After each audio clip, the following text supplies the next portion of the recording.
Baik, afwan ada tadi sedikit kesalahan. Eh, kita lanjutkan kembali. Insya Allah pada pertemuan pertama ini kita akan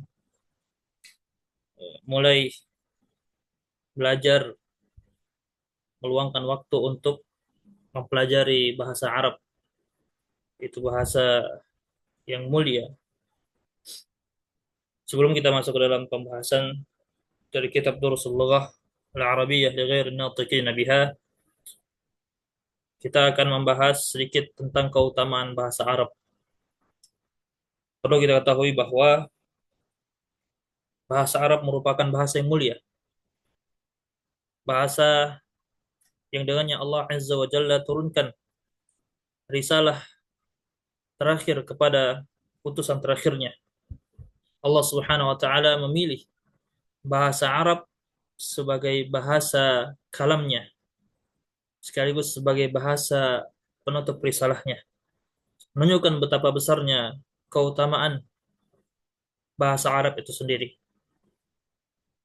Karena sejatinya bahasa Arab merupakan bahasa agama kita, bahasa Al-Quran, bahasa Nabi kita, bahasa para sahabat Nabi SAW, sehingga tidaklah seorang dia bisa memahami bahasa Arab kecuali memahami Al-Quran, memahami hadis Nabi kecuali dengan mempelajari bahasa Arab. Ya, jadi keutamaan yang pertama dari mempelajari bahasa Arab adalah tentunya agar kita bisa memahami Al-Quran dan hadis Nabi Shallallahu Alaihi Wasallam. Itu yang pertama. Ya, karena tujuan diturunkannya Al-Quran adalah agar senantiasa kita bagaimana caranya mentadabburi Al-Quran itu sendiri. Allah Subhanahu wa taala berfirman, "Inna anzalnahu Qur'anan Arabiyyan la'allakum ta'qilun." Sesungguhnya kami telah menurunkan kepada engkau Al-Qur'an yang berbahasa Arab agar kalian memahaminya, agar kalian memahaminya. Demikian juga dalam ayat yang lain Allah Azza wa Jalla berfirman, "Kitabun anzalnahu ilaika mubarakun liyadabbaru ayatihi wa liyatadzakkara ulul albab." Inilah kitab yang kami turunkan kepada engkau, penurunan keberkahan. Tujuannya apa? Liyadabbaru ayati, agar mentadabburi ayat-ayatnya. Ini tujuan utama yang paling terbesar diturunkan Al-Quran, adalah agar setiap orang yang membacanya memahami apa yang dia baca, memahami apa yang dia lantunkan setiap harinya. Karena ketika seorang semakin memahami Al-Quran, dia akan semakin besarlah keimanannya, semakin tinggi keimanannya, semakin yakin akan akhirat, semakin dia eh, menambah pahalanya, dan berbagai keutamaan yang lainnya. Menunjukkan bahwa ini merupakan sesuatu yang sangat mulia sekali. Kemudian juga di antara tujuan kita mempelajari bahasa Arab, di antara keutamanya itu agar kita bisa menjaga lisan kita dan mengucapkan bahasa Arab sebagaimana orang Arab asli mengucapkannya. Dengan seseorang mempelajari bahasa Arab akan terlihatlah kapasitas keilmuannya. Berbeda dengan orang yang tidak mempelajari bahasa Arab sama sekali. Dia akan membaca Al-Quran hanya sekedar, ya, hanya membaca begitu saja, bahkan tidak melewati kerongkongannya. Dia membaca, namun dia tidak memahaminya. Sehingga ketika seorang, ya, membaca dan bahasa Arab, ya, berbicara berbahasa Arab, tentunya agar dia bisa mengucapkannya, ya, agar dia bisa mengucapkannya. Dan kemudian selanjutnya di antara keutamaan bahasa Arab adalah bagian dari agama kita. Hampir setiap dari ritual ibadah yang Allah syariatkan kepada kita semua itu tidak lepas dari yang namanya bahasa Arab, tidak lepas. Ya. Dimulai dari kalimat syahadat, ya, mengucapkan kalimat yang dengannya seseorang masuk ke dalam Islam. Asyhadu an la ilaha illallah, asyhadu anna Muhammad Rasulullah. Bagaimana mungkin seseorang bisa mengaplikasikan kalimat syahadatain jika dia tidak memahami dan mempelajari bahasa Arab, karena begitu besar kandungannya. Oleh karenanya, ketika Nabi SAW mendakwahi kaum kafir Quraisy, "Qulu la ilaha illallah tuflihu." Katakanlah la ilaha illallah, kalian akan beruntung. Maka orang-orang Arab, ya, kaum Quraisy ketika itu mendengar secara spontan dan terheran. Ya, lihat bagaimana kualitas pemahaman bahasa Arab mereka, karena memang bahasa Arab yang mereka ucapkan dengannya adalah sifatnya naluriah, ya terucap begitu saja. Berbeda dengan kita yang orang ajam yang harus mempelajarinya, membiasakannya. Nah, ketika mereka mendengarkan dakwah Rasulullah, la ilaha illallah, ucapkan la ilaha illallah, kalian akan beruntung. Mereka paham konsekuensi dari la ilaha illallah. Ya, konsekuensinya adalah meninggalkan seluruh ibadah kepada selain Allah. Meninggalkan seluruh sesembahan-sesembahan kepada selain Allah. Sampai-sampai ucapan-ucapan mereka diabadikan oleh Allah dalam Al-Quran. Allah berfirman, innahum kanu idza qila lahum la ilaha illallah yastaghfirun.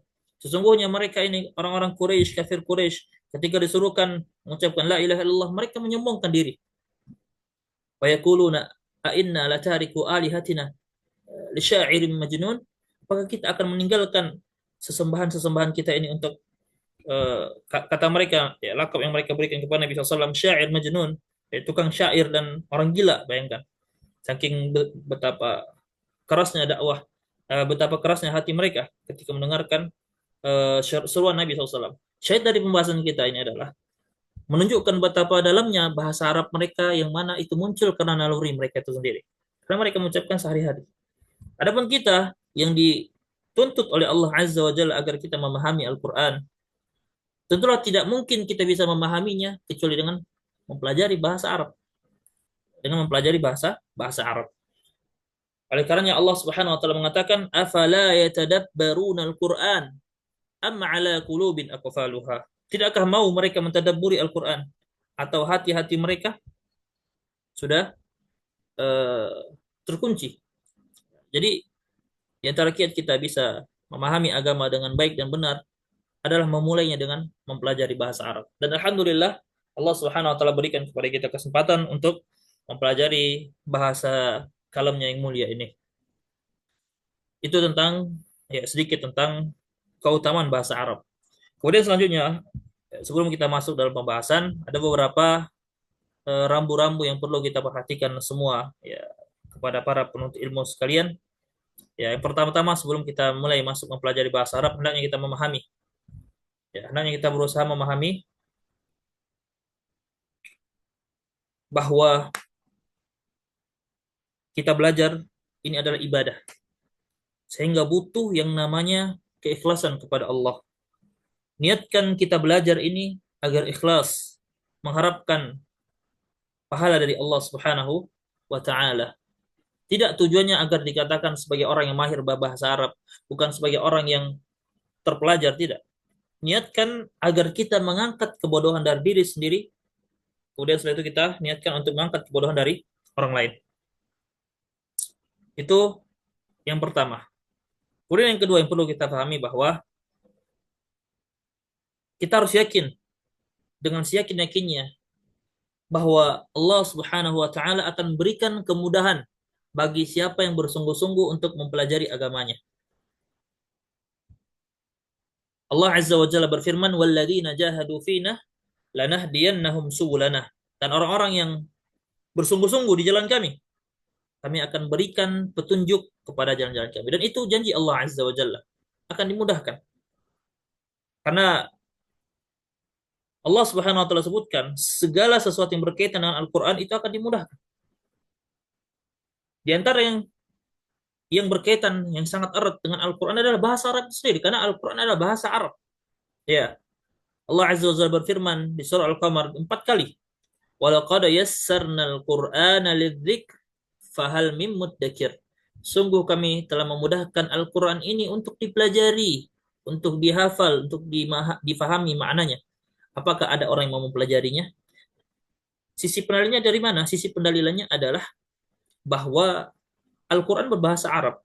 Dan orang yang mempelajari bahasa Arab akan dimudahkan oleh Allah Subhanahu wa taala. Kita harus yakin bahwa orang yang bersungguh-sungguh akan dimudahkan jalannya untuk mempelajari bahasa Arab. Kemudian selanjutnya yang ketiga, kita harus senantiasa husnudzan kepada Allah. Kita harus apa? Husnudzan, berbaik sangka terhadap Allah. Kalau seandainya kita sudah berbaik sangka kepada Allah Subhanahu wa taala, Allah akan sesuaikan prasangkanya terhadap hambanya. Ana inda dhanni 'abdi bi. Aku sesuai dengan prasangkaan hambaku terhadap, ya. In dhanna khairan falahu wa in dhanna syarran falah. Kalau dia berprasangka baik, maka itu untuknya. Sebaliknya kalau dia berprasangka buruk, itu juga untuknya. Jadi ketika kita akan belajar nanti, ya, usahakan kita harus senantiasa berbaik sangka kepada Allah. Ya, ketika kita mengalami kesulitan, keletihan, maka harus berusaha bagaimana caranya kita sandarkan seluruh kekeliruan kita, kelemahan kita itu kepada diri kita, dan kita harus senantiasa berbaik sangka kepada Allah bahwa Allah akan memudahkan jalan belajar kita ini. Kemudian metode berikutnya yang perlu kita pahami, rambu-rambu berikutnya adalah yang namanya belajar itu adalah butuh kesungguhan dan butuh keletihan. Jadi harus ada yang namanya ijtihad. Harus ada yang namanya ijtihad. Bersungguh-sungguh. Kenapa? Nanti kita akan melewati fase-fase belajar bahasa Arab ini. Di antaranya yang pertama, kita harus menghafal mufrodat atau menghafal kosakata setiap pertemuan pelajaran kita. Jadi gimana caranya? Jadi masing-masing dari setiap peserta kelas hendaknya berusaha menyediakan buku khusus untuk kosakata mufrodat. Baik, ketika setiap kali kita melewati mufrodat itu disalin ke dalam buku khusus untuk mufrodat. Kemudian setelah disalin buat artinya, kemudian setelah itu dihafalkan. Baik, setelah itu dihafalkan, kemudian distorkan kepada admin masing-masing ya. Untuk ikhwan store kepada saya, untuk akhwat silahkan store kepada admin akhwat. Itu diantaranya. Kemudian juga kita akan melewati tahap atau fase mempelajari kaidah di dalam bahasa itu sendiri. Jadi kita akan berikan arahan untuk menulis setiap kaidah yang kita sebutkan di setiap pelajaran. Begitu. Kemudian setelah itu butuh yang namanya murojaah atau mengulang-ulang setiap pelajaran. Butuh yang namanya murojaah atau mengulang-ulang setiap pelajaran. Sehingga harus seseorang yang namanya terus setiap hari dia ulang buka-buka. Dia baca, dia hafal, kemudian setelah itu dia praktikkan dalam keseharian. Ya, tidak cukup hanya sekedar menulis, tidak cukup hanya sekedar menghafal, butuh yang namanya dengan istilah tatbiq. Butuh yang namanya istilah apa? Tatbiq. Baik. Jadi harus ada yang namanya praktik. Nah, gimana cara kalau nggak ada kawan? Ya, boleh. Ya, kita menyediakan grup. Ya, tujuannya untuk diskusi. Ya. Kita buka grupnya itu untuk diskusi. Jadi harus berusaha untuk mempraktikannya. Sering berjalan waktu pelan-pelan. Al-yawma syai'un wa ghadan mithluhu min nakhabil ilmi allati tultaqat. Yuhassil mar'u biha hikmatan innama sailu ijtima'un nuqat. Kata para ulama, hari ini sedikit, besok sedikit. Hari ini sedikit, besok sedikit. Ya, seperti mengutip ya, seperti apa? Butiran-butiran atau titik-titik air ya yang terkumpul, dengannya seseorang akan mendapatkan hikmah, akan mendapatkan ilmu. Yang namanya banjir bandang itu adalah kumpulan dari tetesan-tetesan air. Baik. Kemudian arahan berikutnya adalah seperti yang kita sebutkan, sediakan juga satu buku khusus untuk catat kaidah dari setiap pelajaran yang kita sebutkan. Jadi berarti yang perlu disediakan setiap peserta dua buku. Ya. Buku pertama itu buku khusus untuk kosakata, buku kedua adalah buku untuk mencatat kaidah-kaidah dari durusul lughah yang akan kita pelajari nanti. Jelas ya? Baik, kita mulai saja insyaallah.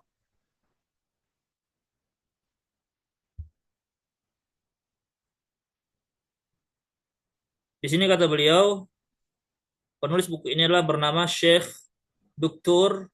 V. Ya, V itu merupakan marga dari India, Paniyambadi. Ya, sebuah marga dari India karena beliau seorang ulama yang lahir dari India.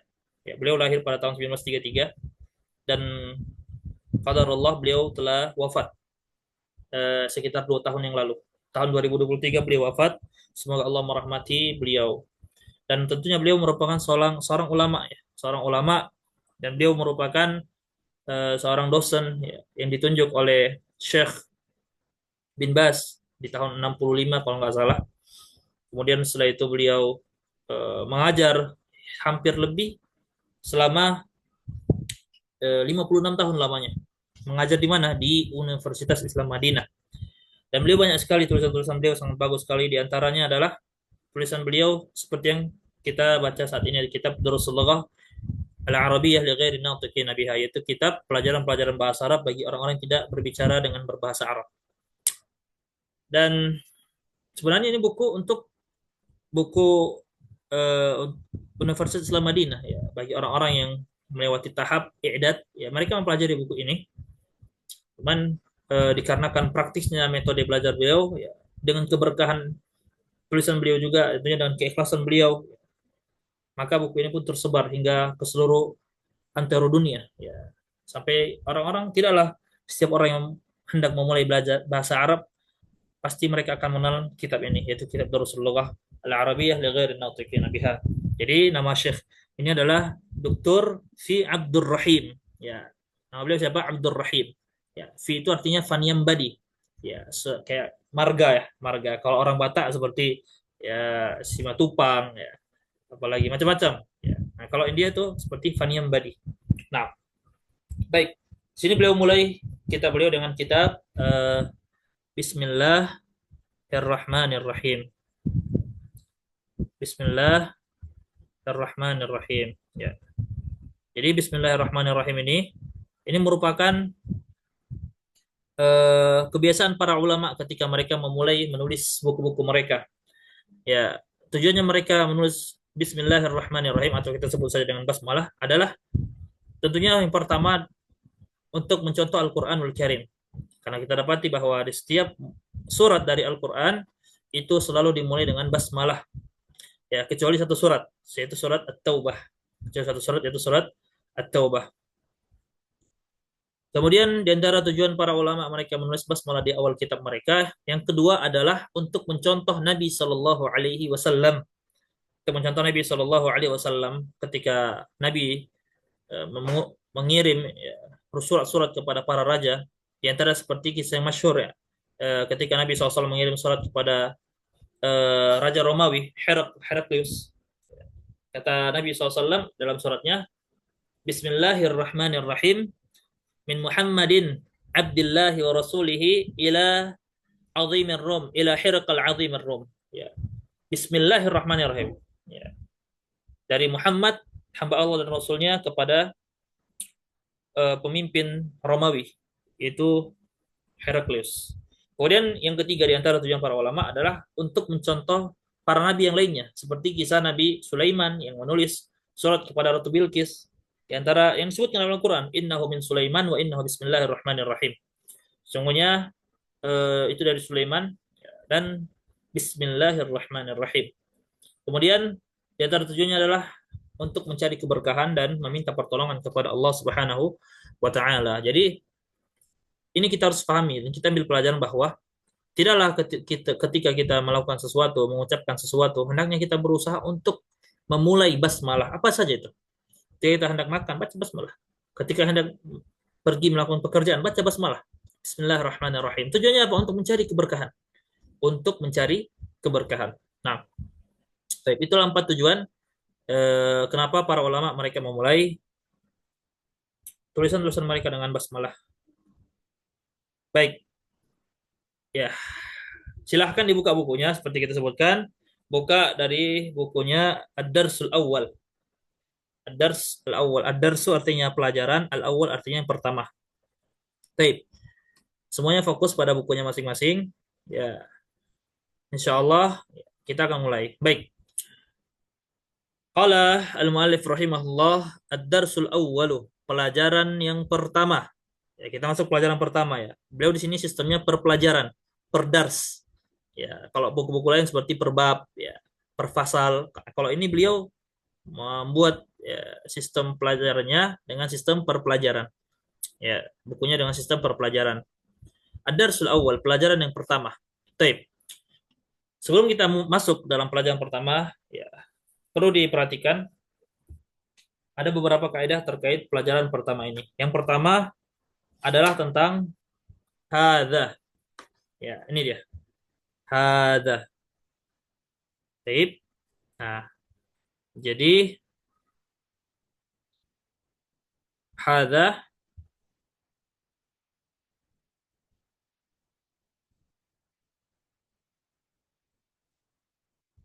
hadza artinya adalah ini. Hadza artinya adalah ini. Hadza merupakan kata tunjuk. Ya, ini, itu kata tunjuk. Kalau dalam istilah bahasa Arab disebut dengan istilah isim isyarah. Disebut dengan istilah isim isyarah. Baik. Penggunaan hadza ya itu terjadi pada dua hal. Ya, terjadi pada dua hal. Yang pertama dia menunjukkan kepada sesuatu yang dekat. Ini penggunaan hadza. Menunjukkan kepada sesuatu yang dekat dan menunjukkan kepada sesuatu yang sifatnya mudzakkar. Ya, pahami, kenali dulu istilah ini. Kita harus berusaha untuk mengenali ya dan untuk tidak merasa asing dengan istilah-istilah ini. Ya, mudzakkar. Nanti yang kita teruskan apa itu mudzakkar. Baik. Kita ulangi kembali. Hadza dia merupakan isim isyarah, artinya ini. Baik. Kata tunjuk untuk sesuatu yang dekat, dekat dan sesuatu yang mudzakkar. Jelas? Sesuatu yang mudzakkar. Baik. Contohnya, kita bisa perhatikan pada gambar di bawah. Hadza baitun. Hadza baitun. Ini rumah. Nah, ini kosakata baru nih. Ya, silahkan dicatat. Baitun artinya rumah. Baitun artinya apa? Rumah. Baik, nih. Ya. Hadza baitun. Ini rumah. Nah, berarti baitun artinya apa? Rumah. Baik. Berarti ketika kita mengatakan hadza baitun, ini rumah, maksudnya adalah kata tunjuk terhadap sesuatu yang dekat dan mudzakkar. Ya. Apa itu mudzakkar? Jadi untuk saat ini kita harus pahami bahwa mudzakkar secara asal artinya laki-laki. Cuman perlu dipahami sebagai faedah tambahan saja. Insya Allah nanti kita akan jelaskan dan insya Allah sering berjalan waktu akan kita pahami apa itu mudzakkar di pelajaran 4 insya Allah. Ya, secara asal mudzakkar itu bisa kita pakai pada beberapa penggunaan. Kalau untuk manusia, ya mudzakkar itu artinya laki-laki. Kalau untuk hewan, mudzakkar itu artinya jantan. Kalau untuk benda mati, baik, benda mati artinya mudzakkar adalah seluruh kata selain dari muannas. Apa itu muannas? Ya, muannas itu lawan dari mudzakkar. Nanti yang disebutkan bahwa secara asal seluruh kata-kata dalam bahasa Arab adalah mudzakkar dan keluar darinya muannas punya beberapa ciri khusus. Kita akan jelaskan nanti insya Allah di pelajaran keempat atau pelajaran keenam kalau nggak salah.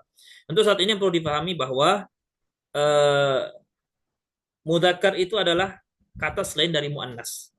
Baik. Nah, apa itu contoh mudzakkar ya? Semua semua ini ya semua ini dari gambar ya semua ini ya, ini semua tergolong apa? Kata yang mudzakkar. Jelas ya? Kata yang mudzakkar. Baik. Kemudian selanjutnya ada masjidun. Baik, semuanya mengikuti ya. Semuanya mengikuti. Mengucapkan. Apa yang saya ucapkan semuanya mengucapkan masing-masing. Tidak perlu saya dengar suaranya. Ya, tidak perlu saya dengar suaranya. Semuanya harus jujur. Hada masjidun. Ya. Hada masjidun. Artinya apa? Ini masjid. Ini masjid. Kemudian selanjutnya hada babun.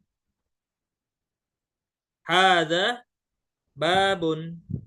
Babun artinya pintu. Babun artinya apa? Pintu. Ya. Kemudian selanjutnya hada kitabun. Ya, silahkan ikuti masing-masing. Hada kitabun. Usahakan ketika mengucapkan lafaz Arab itu harus fasih. Betul-betul mengucapkan dengan baik dan benar. Hada kitabun.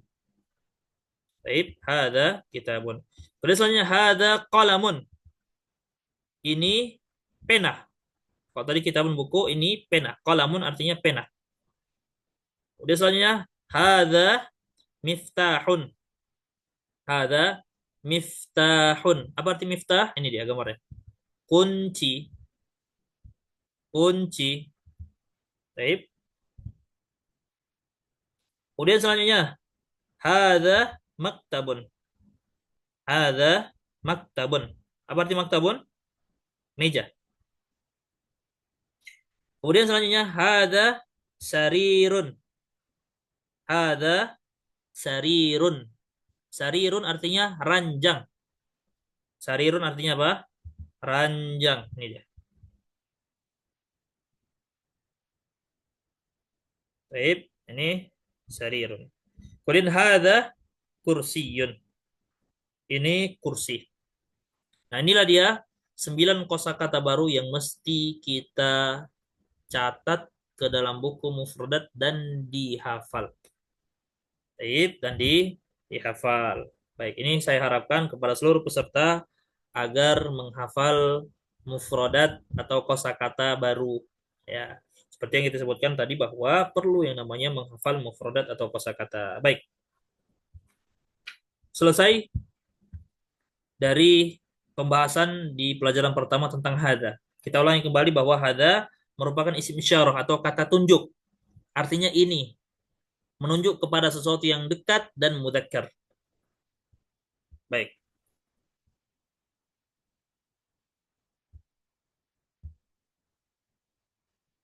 Kemudian masuk dalam pembahasan berikutnya, yaitu tentang bagaimana cara bertanya. Nah, bagaimana cara bertanya. Di dalam bahasa Arab, kalau bertanya itu nggak boleh sembarangan ya. Nggak boleh sembarangan. Harus ada alat-alat yang digunakan untuk bertanya. Dan bervariasi, ya. Bervariasi sesuai dengan fungsinya masing-masing. Namun, di pembahasan kali ini kita akan membahas alat yang pertama dari uh, pertanyaan. Yang disebut dengan istilah isim istifham. Disebut dengan istilah apa? Isim istifham atau artinya kata tanya. Baik, apa itu? Ini dia. Yang pertama adalah ma. Ma. Apa arti ma? Ma itu dia digunakan untuk bertanya terhadap sesuatu yang tidak berakal. Nah, sesuatu yang tidak berakal kita gunakan ma. Ya, kalau bahasa kita seperti apa? Mahada, mahada, apa ini? Apa ini? Baik, kita ulangi kembali. Ma artinya apa? Dan dia digunakan untuk sesuatu yang tidak berakal. Menanyakan sesuatu yang tidak berakal. Kita baca. Ya. Semua baca, ikuti setelah saya, namun baca masing-masing. Tidak perlu mendengarkan suaranya. Mahada. Mahada. Apa ini? Apa ini? Hada baitun. Hada baitun. Ini rumah. Ini rumah. Ahada baitun. Nah, kita masuk ke dalam pertanyaan berikutnya. Alat pertanyaan berikutnya adalah ini. Hamzah. Ini dia. Nampak? Hamzah. Ini alat yang kedua. Namanya adalah Hamzah istifham. Ya, yang digunakan untuk bertanya artinya apakah. Nah, yang membedakan antara Hamzah istifham dengan ma istifham, kalau Hamzah istifham dia punya jawaban khusus untuk mendahuluinya, untuk menjawab pertanyaannya. Ahada baitun, kalau kita artikan secara satuan, apakah ini rumah? Ahada baitun, apakah ini rumah? Naam, hada baitun. Naam, hadza baitun. Iya, ini rumah. Baik. Kita ambil kaidah lagi bahwa hamzah istifham adalah alat yang digunakan untuk bertanya untuk sesuatu yang berakal atau tidak berakal, namun mesti dijawab dengan na'am atau la. Mesti dijawab dengan na'am atau la. Na'am artinya iya, la artinya tidak. Nanti kita baca. Ahada baitun, apakah ini rumah? Na'am, hada baitun. Iya, ini rumah. Ma hada, ma hada, apa ini? Hada komisun. Nah, hada komisun. Ini komisun. Tengok gambar samping. Ini. Apa artinya kira-kira? Artinya kemeja. Artinya apa? Kemeja. Ini kemeja. Ini kemeja. Baik, nah itu kosakata baru lagi tuh. Ahada sarirun. Ahada sarirun. Apakah ini ranjang? La hada kursiyun. Tidak. Ya, kenapa dijawab dengan tidak? La. Karena pertanyaannya apa? Yang akan dijawab salah. Kalau benar, kita jawab dengan na'am. Tapi kalau salah, jawabnya apa? La. Ingat, ini digunakan untuk hamzah istifham. Tidak dengan ma. Kalau ma langsung jawab. Ya, kalau ma langsung jawab. Kalau ini, apakah ini ranjang? Tidak. La. Hada kursiyun. Tidak, ini kursi. Kemudian selanjutnya, ahada miftahun. Apakah ini kunci? La. Hada qalamun. Ya, ikuti semuanya. La. Hada qalamun. Baik. Apakah ini kunci? Tidak. Ini apa? Kolam. Tengok gambar samping. Pena atau pulpen. Baik. Baik. Kemudian soalnya. Mahada. Tengok gambar samping. Mahada.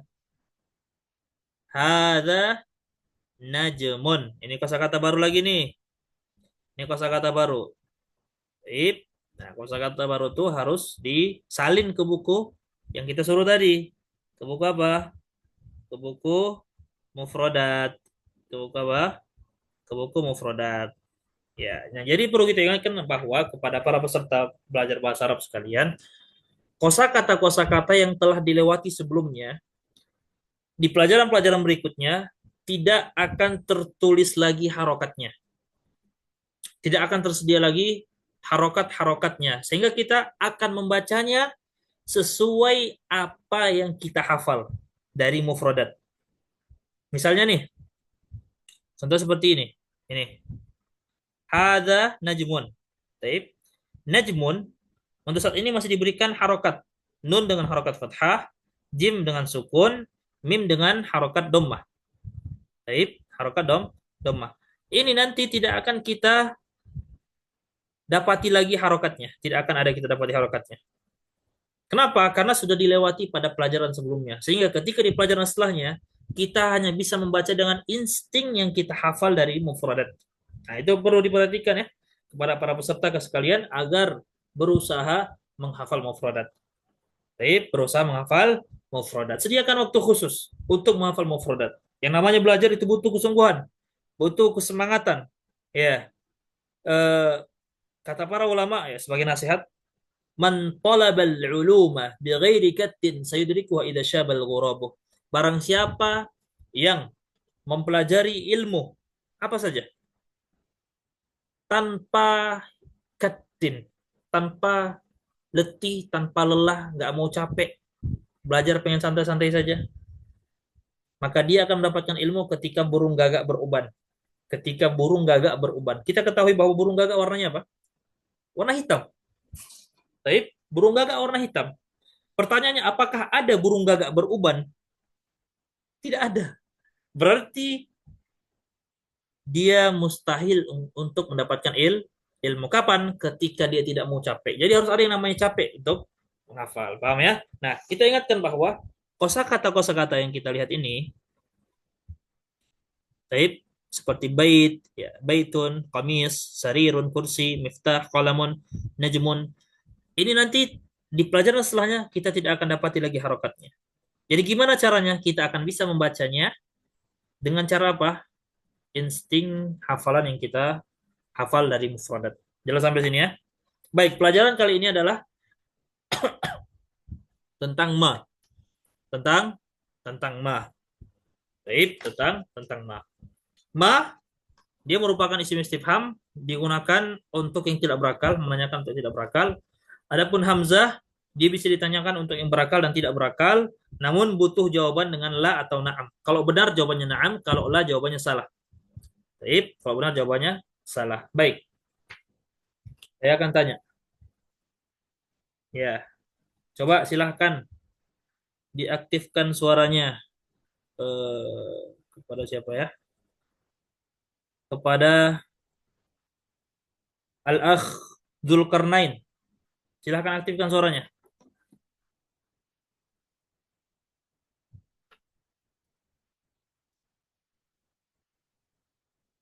Faddal.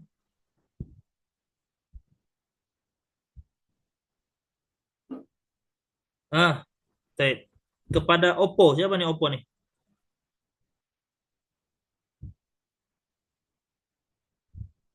Silahkan, Bapak Oppo.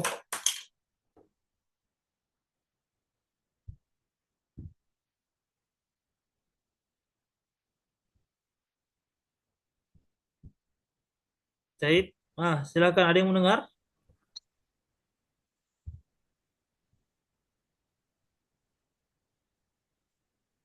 Baik. Bapak Oppo, sudah dengar? Sudah. Baik. Mahada.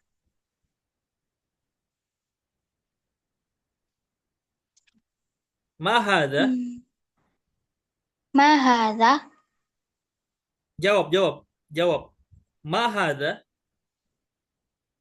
Hadza kitabun. Ahsan. Ahsan, tibarakallah fiik. Baik, silakan menontonkan. Kepada Bapak Zulkarnain. Bapak Zulkarnain dengar?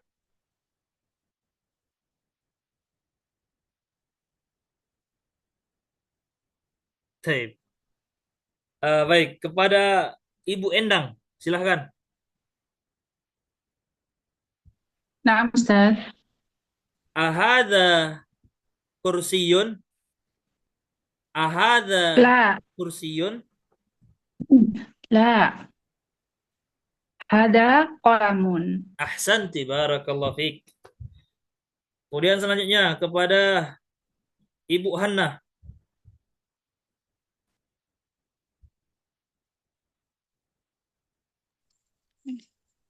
Baik.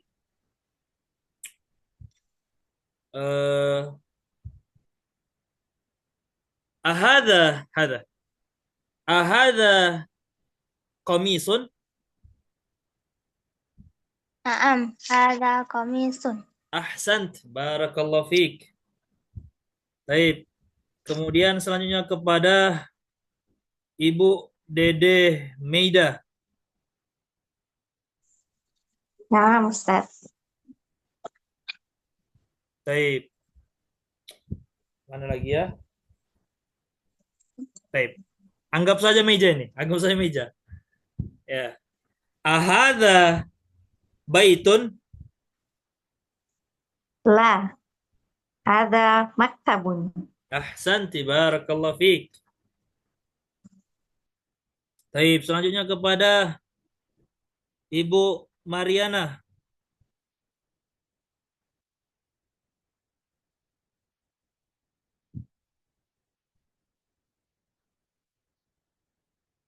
Ah, Naam, ahada qalamun. naam, hadza qalamun. Ahsanti barakallahu fiikum. Baik. Alhamdulillah, saya harapkan kepada para peserta sekalian agar berusaha menyalin mufrodat ke dalam buku yang telah kita sebutkan tadi, yaitu sediakan buku khusus. Yang kecil saja, catat setiap mufrodat yang telah kita pelajari, tulis artinya, kemudian setelah itu dihafalkan. Setelah tadi dihafalkan dan distorkan sesuai fleksibel waktu yang dimiliki oleh setiap peserta. Jadi tentunya juga sesuai ketersediaan waktu luang yang dimiliki oleh admin. Admin RMM ya, silahkan hubunginya ya. Untuk akhwat, adapun untuk ikhwan silahkan hubungi saya. Baik. Wallahu a'lam bishawab. Mungkin itu yang bisa kita pelajari. Insya Allah kita akan sambung kembali pada esok hari untuk menyelesaikan pelajaran pertama ini. Insya Allah ta'ala. Baik. Wallahu a'lam bishawab. Ya. Sebelum kita tutup, ada yang mau tanyakan terkait pelajaran kita? Fadhal.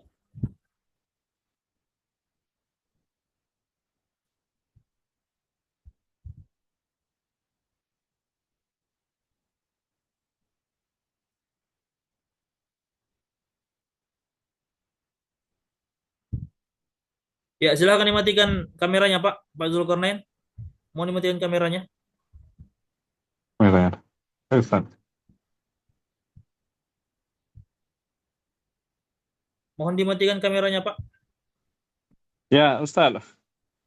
Dengar suara saya, Ustaz? Dengar. Kameranya mohon dimatikan, Pak. Kameranya mohon Iya. dimatikan. Tunggu, masih bingung nih. Tekan kamera, Ustaz ya. Iya. Udah mati, Ustaz? Masih hidup tuh. Oh, gimana ya? Baik. Jarang Palingkan ikut aja, Zoom, Ustaz. palingkan kameranya, Ya? Pak. Palingkan saja Iya, Pak. kameranya. Dia apa, Ustaz? Dinonaktifkan. Baik.